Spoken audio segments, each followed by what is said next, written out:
আজকের রেসিপিতে শেয়ার করব চিংড়ি মাছের বাটি ভাপা। এটা এত বেশি টেস্টি হয়ে থাকে, গরম ভাতের সাথে এটা থাকলে আর কিছু লাগবে না। আমার খাওয়া রেসিপির মধ্যে এটাও একটা সেরা রেসিপি বলতে পারেন। আশা করছি ভালো লাগবে। এখানে দিয়ে দিচ্ছি হাফ চা চামচ পরিমাণে আস্ত জিরা, ৩টা শুকনা মরিচ, ২ কোয়া রসুন দিয়ে দিচ্ছি।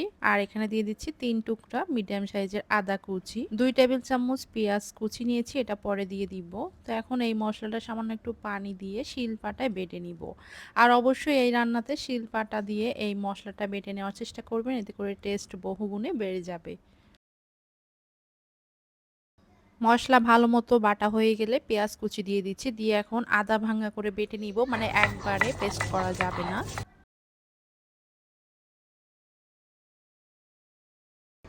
বাটা হয়ে গেছে, এখন এই মশলাগুলো একটা বাটিতে উঠিয়ে নিচ্ছি।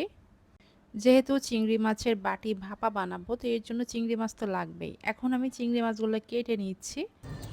যেহেতু এটা ডিপ ফ্রিজ থেকে বের করেছি, এখনও কিন্তু হালকা গায়ে বরফ আছে, এই জন্য আমি কেটে নিচ্ছি। আর ভিতরে যে লম্বা কালো শিরার মতো বা ময়লাগুলো থাকে, সেগুলো কিন্তু আমি একটু স্বাভাবিক অবস্থায় চলে আসলে তারপরে বের করে নিব, এই যে ঠিক এখান থেকে। মাথার উপরে যে ময়লাটা থাকে সেটাও কিন্তু ফেলে দিয়েছি। আর এটা ভালো মতো পরিষ্কার করে ধুয়ে পানি ঝরিয়ে তারপর কিন্তু রান্নাটা বসিয়ে দিব। আর এই রান্নাটা একদমই সোজা। এই রান্নাটা করতে লাগবে এমন স্টিলের বা টিনের যে কোনো বাটি ঢাকনাওয়ালা। তো আগে থেকে যে মশলা বেটে রেখেছিলাম শিলপাটায়, মশলা সবটুকু দিয়ে দিয়েছি। স্বাদ মতো লবণ দিচ্ছি, হাফ চা চামচ ধনিয়ার গুঁড়া, হাফ চা চামচ হলুদের গুঁড়ো। এরপর সয়াবিন তেল দিয়ে দিচ্ছি ২ টেবিল চামচ পরিমাণে। এখন ভালো করে হাত দিয়ে মেখে নিতে হবে। সয়াবিন তেলের পরিবর্তে এখানে সরিষার তেলও দেওয়া যেতে পারে।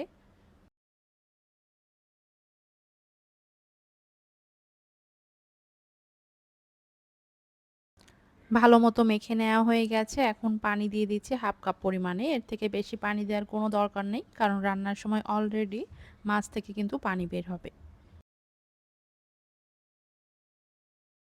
উপর দিয়ে ২টা কাঁচামরিচ আমি এভাবে ফালি করে দিয়ে দিচ্ছি, এতে করে খুব সুন্দর একটা ফ্লেভারও বের হবে। এখন ঢাকনা দিয়ে দিচ্ছি। আগে থেকে চুলায় পানি গরম বসিয়ে দিয়েছি একটা পাতিলে।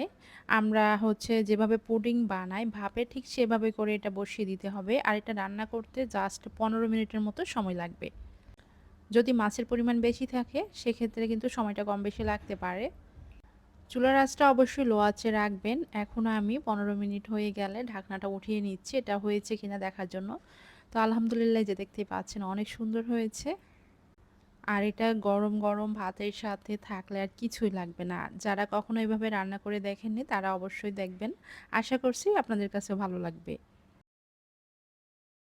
আর এটার কালারটা কত সুন্দর এসেছে দেখলে বুঝতে পারছেন। এমন সহজ আর নতুন রেসিপি পেতে অবশ্যই আমার ফেসবুক পেজটা ফলো দিয়ে রাখবেন। সবাই ভালো থাকবেন।